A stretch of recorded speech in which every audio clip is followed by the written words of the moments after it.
नमस्कार, मैं हूं कृष्णानंद सिंह और आप देख रहे हैं YouTube channel education portal Krishna. आज पुनः इस वीडियो के माध्यम से कुल 50 आदर्श वस्तुनिष्ठ प्रश्नों के साथ उपस्थित हूं। इसमें शिक्षण कौशल के साथ साथ विज्ञान, गणित, सामाजिक विज्ञान, हिंदी, अंग्रेजी विषय से प्रश्न लिया गया है। तो चलिए हम लोग एक एक करके उन सभी 50 वस्तुनिष्ठ प्रश्नों का अध्ययन करते हैं। पहला प्रश्न है, लेजर निम्न सिद्धांत पर कार्य करता है। ऑप्शन है प्रकाश विद्युत प्रभाव, विकिरण का, इसको थोड़ा सा सुधार लेना है, यह शुद्ध होगा उद्दीपक, उत्सर्जन, सी है रमन प्रभाव और डी है उपर्युक्त सभी। तो आपका राइट ऑप्शन बी ही होगा, यानी प्रकाश का उद्दीपक उत्सर्जन पर लेजर कार्य करता है। उसके बाद अगला प्रश्न है दूसरा नंबर, केंद्र का मंत्री परिषद को किसका विश्वास खोने पर त्यागपत्र देना होता है? त्यागपत्र देना होता है। ऑप्शन है संसद, लोकसभा, राज्यसभा, राष्ट्रपति का। तो राइट आंसर बी होगा, यानी कि लोकसभा। केंद्र का मंत्री परिषद लोकसभा का विश्वास खोने पर उसे त्यागपत्र देना पड़ता है। अगला प्रश्न है तीसरा नंबर, निम्न में से कौन पार्थिव ग्रह नहीं है? पार्थिव ग्रह कहने का अर्थ हो गया कठोर सतह वाला ग्रह। ऑप्शन है बुध, मंगल, शनि, बृहस्पति। तो आपका राइट ऑप्शन डी ही होगा, यानी कि बृहस्पति पार्थिव ग्रह नहीं है, यानी कठोर सतह वाला ग्रह नहीं होता है। ऑप्शन नंबर डी सही है। चौथा नंबर प्रश्न है, अखिल भारतीय प्राथमिक शिक्षा परिषद की स्थापना हुई थी। तो इसमें ऑप्शन दिया हुआ है 1957, 1958, दो ऑप्शन नीचे भी दिया हुआ है, लेकिन इसी में आपका ऑप्शन नंबर ए सही होगा। 1957 ईस्वी में अखिल भारतीय प्राथमिक शिक्षा परिषद की स्थापना हुई थी। अगला प्रश्न है पांचवा नंबर, राष्ट्रीय ध्वज फहराने वाला पहला भारतीय था। यानी कि राष्ट्रीय ध्वज यानी तिरंगा झंडा को फहराने वाला प्रथम भारतीय कौन था, यह पूछा गया है। तो यहाँ पे राइट आंसर मैडम भिखाजी कामा होगा, ऑप्शन नंबर सी। अगला प्रश्न है 6 नंबर, रक्त बिंबाणु को किस नाम से जानते हैं? यानी कि रक्त बिंबाणु को किस नाम से जाना जाता है? तो राइट आंसर सी होगा, यानी कि थ्रोम्बोसाइट। ऑप्शन नंबर सी, रक्त बिंबाणु को थ्रोम्बोसाइट के रूप में, यानी थ्रोम्बोसाइट के नाम से भी जाना जाता है। सातवां नंबर प्रश्न, भारत के आज़ाद होने पर किसने कहा था आज हमारे दुर्दिन की अवधि समाप्त हो गई है? यानी जब भारत स्वतंत्र हुआ था तो उस समय किसने कहा था कि आज हमारे दुर्दिन यानी कि खराब दिन की अवधि समाप्त हो गई है? तो राइट ऑप्शन बी होगा, जवाहरलाल नेहरू ही कहे थे।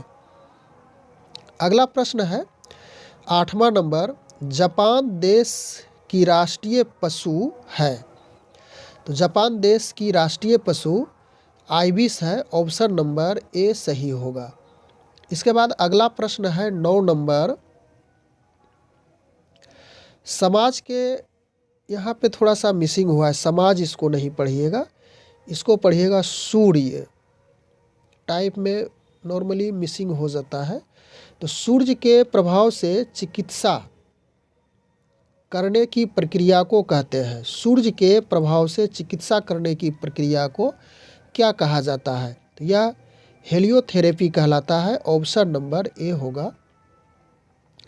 अगला प्रश्न है, गुलाब दिवस मनाया जाता है। ऑप्शन आपके समक्ष है 12 फरवरी, 14 फरवरी, 15 जनवरी या तो फिर 12 मार्च। तो राइट ऑप्शन 12 फरवरी होगा। 12 फरवरी को गुलाब दिवस के रूप में मनाया जाता है, ऑप्शन नंबर ए सही है। अगला प्रश्न है 11 नंबर, निशांत बाग कहाँ है? तो निशांत बाग कहाँ स्थित है? ऑप्शन ए ही होगा, यानी कि जम्मू में निशांत बाग स्थित है। अगला प्रश्न 12 नंबर में हम लोग आ चुके हैं। भारतीय थल सेना का सबसे पुराना रेजिमेंट कौन है? तो ऑप्शन यहाँ पे है Madras regiment, Kumaon regiment, Mumbai Cyprus और महर रेजिमेंट। तो आपका राइट मुंबई साइप्रस होगा, ऑप्शन नंबर सी सही होगा। इसके बाद आगे हम लोग चले नेक्स्ट क्वेश्चन में।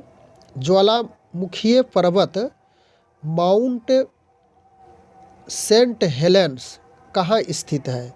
तो यह संयुक्त राज्य अमेरिका में स्थित है, ऑप्शन नंबर डी होगा। यानी कि ज्वालामुखी पर्वत है माउंट सेंट हेलेंस और यह संयुक्त राज्य अमेरिका में स्थित है।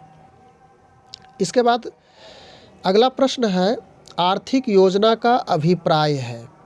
तो आर्थिक योजना का क्या अभिप्राय है यह पूछा गया है। तो आपका राइट स्रोत विनियोजन होगा, ऑप्शन नंबर ए ही सही होगा। इसके बाद 15 नंबर प्रश्न है यहूदियों के पूजा स्थल को कहते हैं, यानी यहूदियों का एक पूजा स्थल होता है उसे किस नाम से जाना जाता है? अग्नि मंदिर, या तो फिर आगे ऑप्शन दिया हुआ है सिनेगांग, जेनेट, एलएसी। तो राइट ऑप्शन आपका बी होगा, यहूदियों का पूजा स्थल सिनेगांग के रूप में जाना जाता है। अगला प्रश्न है 16 नंबर, प्रथम मानव रहित अंतरिक्ष यान कौन सा है? यानी कि मानव रहित, जिसमें मानव नहीं गया था, मानव हित नहीं था, मानव रहित था, तो वह लूना 16 था, ऑप्शन नंबर ए सही है। अगला प्रश्न है 17 नंबर, मलेरिया किस वर्ग से जनित रोग है? यानी कि मलेरिया किस वर्ग का जनित रोग है यह पूछा गया है। यह प्रश्न मैं आपके लिए छोड़ रहा हूँ। ऑप्शन है वायरस, बैक्टीरिया, कृमि, प्रोटोजोआ। तो राइट ऑप्शन क्या होगा कमेंट के माध्यम से जरूर इसकी जानकारी देंगे। अगला प्रश्न है 18 नंबर, हाइड्रोजन और कार्बन मोनोऑक्साइड यानी H2 प्लस कार्बन मोनोऑक्साइड है CO, तो यह मिश्रण क्या कहलाता है यह पूछा गया है। तो ऑप्शन आपके समक्ष है, इसका जल गैस कहा जाता है, ऑप्शन नंबर ए सही होगा। अगला प्रश्न 19 नंबर, ओलिव की शाखा किसका प्रतीक है? तो ओलिव की शाखा यह शांति का प्रतीक है, ऑप्शन नंबर सी हो जाएगा सही। हम लोग प्रयास करेंगे कम समय में अधिक से अधिक प्रश्न यहाँ पे पढ़ें।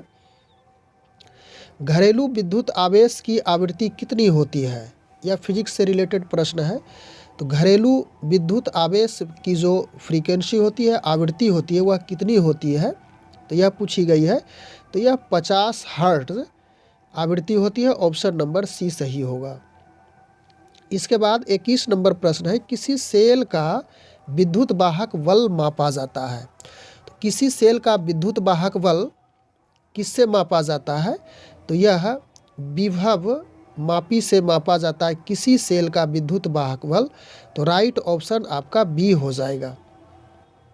22 नंबर प्रश्न है, सिकंदर ने किस समय भारत पर आक्रमण किया था? तो यह 326 ईस्वी में आक्रमण किया था, ऑप्शन नंबर ए होगा। 23 नंबर प्रश्न, मानव शरीर में सबसे अधिक आयोडीन कहाँ पाया जाता है? तो ऑप्शन है थायराइड ग्रंथि, पिट्यूटरी ग्रंथि, म्यूकस, इनमें से कोई नहीं। तो मानव शरीर में सबसे अधिक आयोडीन थायराइड ग्रंथि में ही पाई जाती है, ऑप्शन नंबर ए होगा। उसके बाद 24 नंबर में हम लोग आ चुके हैं, एक नॉटिकल मील कितने मीटर के बराबर होता है? तो एक नॉटिकल मील 1852 मीटर के बराबर होता है, ऑप्शन नंबर बी सही होगा। अगला प्रश्न है, योजना में कोर सेक्टर से क्या अभिप्राय, यानी कि योजना में कोर सेक्टर का क्या आशय है यह पूछा गया है। तो इसका राइट आंसर डी होगा, चयनित आधारित उद्योग, यानी चयनित आधारित उद्योग योजना में कोर सेक्टर का आशय है। इसके बाद हम लोग यहाँ से कुछ मैथमेटिक्स का प्रश्न है, इसको देख ले। परिमेय संख्या और अपरिमेय संख्या। तो चलिए एक परिमेय संख्या 5 लेते हैं और अपरिमेय संख्या √3 ले लेते हैं। तो इसका यदि गुणनफल करें तो 5√3 प्राप्त होता है, जो कि अपरिमेय संख्या हो जाती है। तो ऑप्शन नंबर बी सही होगा। अगला प्रश्न है 27 नंबर, यह भी गणित से ही रिलेटेड है। 5 पर पावर -2 है और गुना 5 पर पावर 2 है, इसका वैल्यू पूछा गया है। तो 5 पर पावर -2 मीन्स 1/5 पर पावर 2 लिखेंगे और गुना 5 पर पावर 2 यहाँ पे होगा, ये दोनों कट जाएगा तो बचेगा 1। राइट ऑप्शन सी हो जाएगा। अगला प्रश्न है 28 नंबर, लगातार प्राकृत संख्याओं का योगफल, यानी कि लगातार 100 प्राकृत संख्या पूछी गई 1 से 100 तक का। तो इसके लिए एक फॉर्मूला है n × n+1/2। इसका यूज़ करेंगे। n के स्थान पर 100 रख दीजिए। उसके बाद यहाँ पे 100 + 1 होगा और इसमें डिवाइड 2 से करेंगे तो 50 गुना 101 करेंगे तो आपको 5050 प्राप्त होगा। तो ऑप्शन नंबर ए सही हो जाएगा। अगला प्रश्न है भागलपुर कमिश्नरी में कितने ज़िले हैं? ऑप्शन है भागलपुर, बांका, उपर्युक्त दोनों, इनमें से कोई नहीं। तो भागलपुर कमिश्नरी में भागलपुर भी है और बांका भी है, तो उपर्युक्त दोनों, ऑप्शन नंबर सी सही होगा।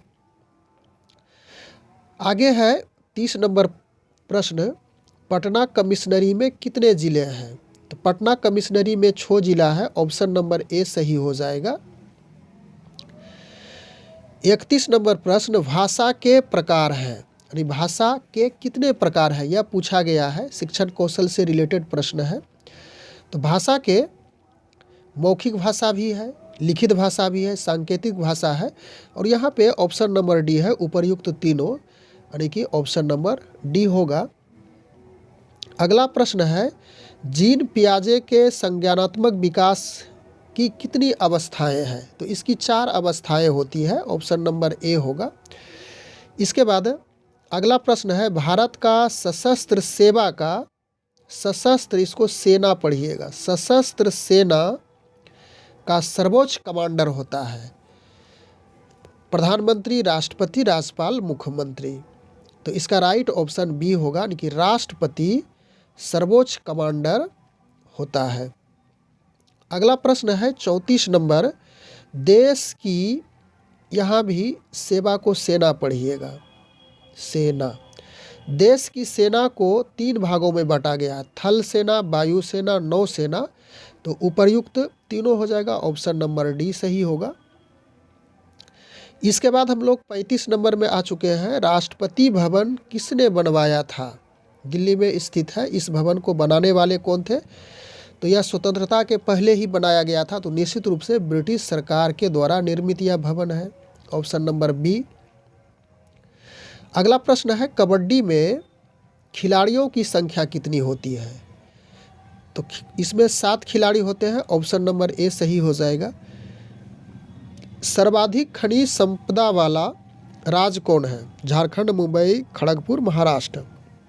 तो यह झारखंड होगा, ऑप्शन नंबर ए सही होगा, जहाँ पे सर्वाधिक खनिज संपदा पाए जाते हैं। 38 नंबर प्रश्न में हम लोग आ चुके हैं, हिंदी दिवस मनाया जाता है।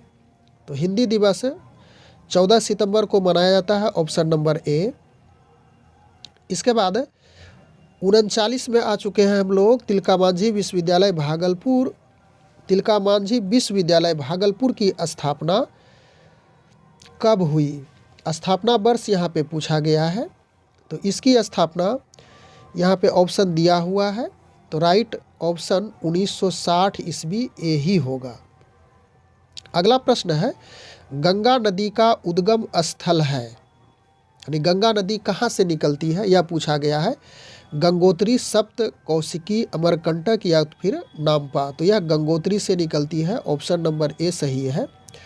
अगला प्रश्न है विषाणु होते हैं सजीव निर्जीव दोनों, इनमें से कोई नहीं। तो सजीव और निर्जीव दोनों होते हैं विषाणु, ऑप्शन नंबर सी यानी कि दोनों हो जाएगा, ऑप्शन नंबर सी सही है। अगला प्रश्न है ऋषि कुंड कहाँ स्थित है?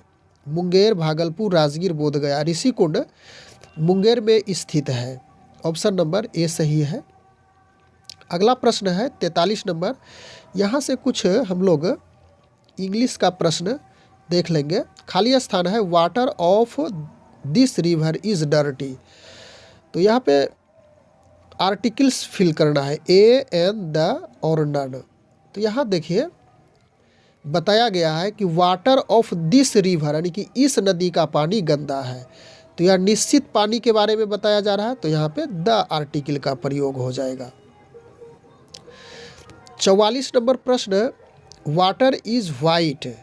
अब इसमें देखिए कि नॉर्मली सामान्य रूप से कहा जा रहा है कि पानी उजला होता है, पानी उजला है। तो यहाँ पे कोई भी आर्टिकल्स इसमें फिलअप नहीं होगा, ना तो ए होगा, ना तो ए, ना तो द। तो नन ऑफ दीज होगा, ऑप्शन नंबर डी सही होगा। 45 क्वेश्चन में हम लोग आ चुके हैं। बाजरा क्या है? अनाज, मादक पदार्थ, सब्जी, पेय पदार्थ। तो बाजरा एक प्रकार का अनाज होता है, ऑप्शन नंबर ए हो जाएगा। इसके बाद 46 नंबर प्रश्न है 23 वर्षों की लंबे अंतराल के बाद पंचायती राज के चुनाव कब संपन्न हुए थे? तो यह 2001 ईस्वी में पंचायती राज चुनाव प्रारंभ यानी कि संपन्न हुए थे, प्रारंभ हुआ था। अधिक लंबे समय तक यह नहीं हुए थे, लगभग 23 वर्षों के बाद 2001 में पंचायत चुनाव प्रारंभ किया गया, ऑप्शन नंबर ए सही हो जाएगा। अगला प्रश्न है 47 नंबर, मेगास्थनीज का पाटलिपुत्र आगमन कब हुआ था? तो यह 315 ईस्वी में मेगास्थनीज पाटलिपुत्र आए थे, यानी कि पटना आए थे। उस समय पटना का पुराना नाम पाटलिपुत्र था। अगला प्रश्न 48 नंबर, भारत का राष्ट्रीय वाक्य है? ऑप्शन है सत्यमेव जयते, वंदे मातरम, जय हिंद, इनमें से कोई नहीं। तो भारत का राष्ट्रीय वाक्य सत्यमेव जयते होता है, ऑप्शन नंबर ए सही है। इसके बाद अंतिम प्रश्न है समास में मेल होता है। तो समास में क्या मेल होता है? वर्णों का, पदों का, दोनों, इनमें से कोई नहीं। तो समास में पदों का मेल होता है, ऑप्शन नंबर बी सही होगा। तो इस प्रकार से एक प्रश्न और है 49 के बाद 50 में हम लोग इंड करेंगे। 48, 49, इसके बाद यहाँ पे 50 है। अंतिम प्रश्न पे हम लोग आ चुके हैं। मूर्त अवस्था क्या होती है? देखकर चिंतन करना, कल्पना करना, दोनों, इनमें से कोई नहीं। तो मूर्त अवस्था देखकर चिंतन करना होता है, ऑप्शन नंबर ए सही होगा। और इसका विपरीत होता है अमूर्त यानी कि कल्पना करना। तो आपका राइट आंसर यानी कि मूर्त अवस्था पूछी गई है। तो देखकर चिंतन करना, देखकर सोचना, उसके बारे में कल्पना करना नहीं, लेकिन देख करके आपके पास मूर्त वह चीज़ें उपस्थित होगी, उस अवस्था को पूछी गई है। तो इस प्रकार से इस वीडियो के माध्यम से कुल 50 प्रश्नों का अध्ययन संभवतः बहुत कम समय में ही हम लोग कर लिए होंगे और यह परीक्षा के लिए काफ़ी महत्वपूर्ण है। बस आज के वीडियो में इतना ही। Thanks for watching. Good bye.